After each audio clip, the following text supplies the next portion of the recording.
La logique formative, c'est le temps de maturation que j'ai déjà abordé avec cette histoire de changement de culture. Une culture, ça ne se change pas comme ça, du jour au lendemain. Donc il faut de toute façon étaler le temps de formation. Étaler le temps de formation. Ben, je suis désolé, les universités sont masterisées, maintenant vous avez en licence, vous avez des UE optionnels obligatoires. Et je peux vous dire qu'en français langue étrangère, par exemple, on n'a pas de licence, on recrute un Master 1, mais à condition que les étudiants aient pris toutes leurs UE optionnelles, qu'ils les aient prises déjà dans une préparation justement à ce M1 de français langue étrangère. On prépare, je crois, très bien, de très bons professionnels en français langue étrangère, on a les avantages que j'ai dit, mais aussi on a le quatrième avantage, c'est qu'on ne fait que de la formation professionnelle. On est dans une logique de formation professionnelle. On peut très bien, si on a bien préparé, et si on suit ensuite, on peut très bien préparer de très bons professionnels en 2 ans. Le autre principe qu'il faudrait négocier déjà à l'intérieur de l'IUFM, avant d'aller voir les universitaires, c'est bien sûr cette fameuse relation disciplinaire professionnelle. Moi je parle d'académique disciplinaire, parce qu'il ne faudrait pas quand même que les universitaires oublient qu'il existe des disciplines qui sont justement orientées profession. La didactique des langues, la didactique des mathématiques, par exemple, c'est une discipline à part entière, et ça n'est pas une discipline académique. Au-delà de cette discussion-là, je crois qu'il faut aborder aussi le problème de la relation théorie-pratique. Vieux serpent de mer, il est évident que dans une logique de formation professionnelle, dans une logique formative, on part de la pratique pour aller à la théorie. Et comme disait un philosophe pragmatiste anglo-saxon, Richard Rorty, la pratique n'a pas à être considérée comme une dégradation de la théorie, c'est la théorie qui est un auxiliaire de la pratique. C'est une de ces formules dans Introduction au pragmatisme. J'ai parlé de logique économique, je viens de parler de la logique formative. J'ai vu passer aussi beaucoup de choses qui relevaient de la logique sociale. Faire en sorte que les mères de famille, éventuellement divorcées, puissent accéder aussi à la formation. Maintenir la mixité sociale. Ne pas retarder l'entrée en fonctionnariat parce que ça reporte d'autant le temps de la retraite. Tout ça, ce sont des logiques que l'on peut appeler sociales qui sont parfaitement respectables, mais vous avez vu que ce n'est pas au niveau de la logique formative qu'il faut les faire jouer. Même si elles sont parfaitement, encore une fois, légitimes. Et puis vous avez la logique administrative ou gestionnaire. Quand on dit oui, mais il n'y a pas suffisamment de lieux de stage. Ah voilà, ça ce serait l'idéal, mais il n'y a pas suffisamment de lieux de stage. Ben non, ça arrivera ensuite. Ça arrivera ensuite, mais on ne peut pas le faire. On ne peut pas faire jouer soi-même, alors qu'on est sur une logique professionnelle lourde qui est formative, on n'a pas à faire jouer les autres logiques en même temps, parce qu'on se bloque d'une part, et ça ne sert à rien parce qu'on ne sait pas ce qu'ils vont dire les autres, de toute façon. Et comment ça va se passer, quel va être le rapport de force.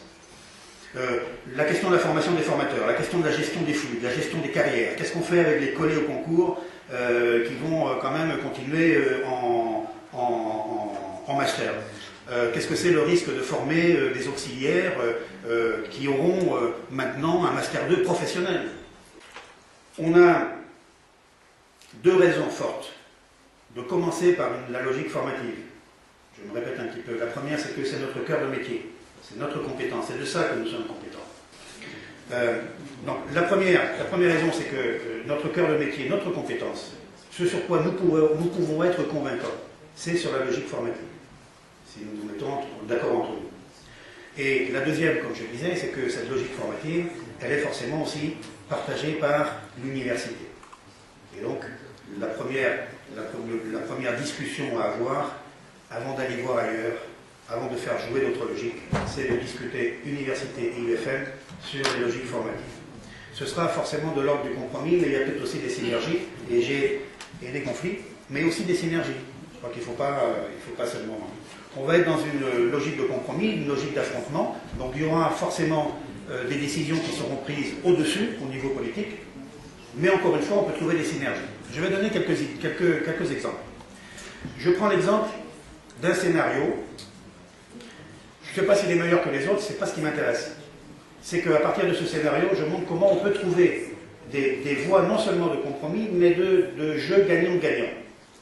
Donc, je prends le scénario suivant, pré-recrutement en fin de L3, avec une première année où les stagiaires où les étudiants ne sont pas payés, et on joue uniquement sur les critères sociaux, les bourses. Et on commence à les faire travailler dans la classe. Je disais tout à l'heure le système de priorité à la pratique, mais on ne les lâche pas, bien entendu. Et la pratique est intéressante au départ, et même massivement, s'il y a massivement par derrière, bien entendu, du traitement de la pratique, de l'analyse des pratiques, de l'injection de théories didactiques et autres. Okay. On négocie que ces étudiants de première année de master soient utilisés comme moyen d'enseignement. Il va être content d'Arcos. Il va être content d'Arcos, mais ce qu'on appelle moyen d'enseignement, ce n'est pas un gros mot, ça veut dire des stages payés. Et je vous signale qu'il y a quelques années, il y avait un très gros mouvement de stagiaires. Qu'est-ce qu'ils réclamaient, ces stagiaires-là? C'est d'être payés pendant les stages. Eux, ils voulaient bien être utilisés dans des entreprises comme moyen de travail, à condition d'être payés. On peut très bien combiner, du coup, des bourses plus une certaine rétribution, justement, grâce à ces stages payés. Deuxième, et donc il y aurait un premier pré-recrutement en fin de L3. Ça implique le problème d'un pré-recrutement précoce. Ça, on le voit bien, par exemple, en médecine. En médecine, ils sélectionnent, et à tout va, en première année.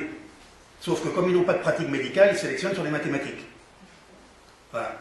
Donc, comment éviter cette affaire? On a un moyen de l'éviter qui est justement de réactiver la pré-professionnalisation. Deuxième pré-recrutement en M1, c'est, disons, le dispositif du concours actuel, sauf qu'il faut aussi forcément en modifier les contenus, mais encore une fois, comme je le disais tout à l'heure, si ça bloque sur les contenus, allez voir du côté des méthodes, du travail par projet, du travail par groupe. Ça peut intéresser les universitaires, et ça nous intéresse sacrément. Il vaut mieux un étudiant qui soit déjà dans une culture du projet et du travail de groupe, mais qui ne connaisse pas très bien les contenus académiques de son travail, il s'y mettra rapidement. Par contre, c'est plus facile d'acquérir des contenus différents, nouveaux, que de changer de culture, que de passer d'une culture à l'autre. Deuxième négociation possible avec les universités, c'est au niveau de la recherche. Il n'y a pas opposition forcément entre recherche et professionnalisation, à partir du moment où on considère qu'un professionnel, c'est aussi une démarche de recherche. Il faut qu'il soit capable de s'observer dans la longue durée, qu'il soit capable de réfléchir. On lui demande d'ailleurs de faire un mémoire professionnel. C'est un mémoire de recherche sur sa pratique personnelle. Donc, est-ce qu'il n'est pas possible là non plus de créer une synergie entre la formation à la recherche académique et la formation à la recherche professionnelle? Est-ce que c'est vraiment très différent? Est-ce qu'il n'y a pas des choses qui sont communes entre une démarche de recherche, que ce soit sur la littérature ou la civilisation, ou une démarche de recherche sur sa propre pratique d'enseignement, ou la pratique des autres? Je pense que c'est une question à poser. Qu'est-ce que je voulais dire de plus? Oui. J'ai lancé le concept de négociation par branche dans l'atelier où je participais. Dire que les concours doivent avoir une valeur nationale ne doivent pas dire que tout le monde doit passer le même type de concours, le même type d'épreuves. De toute façon, les contenus des épreuves sont pareils. Mais pourquoi les épreuves elles-mêmes devraient être les mêmes?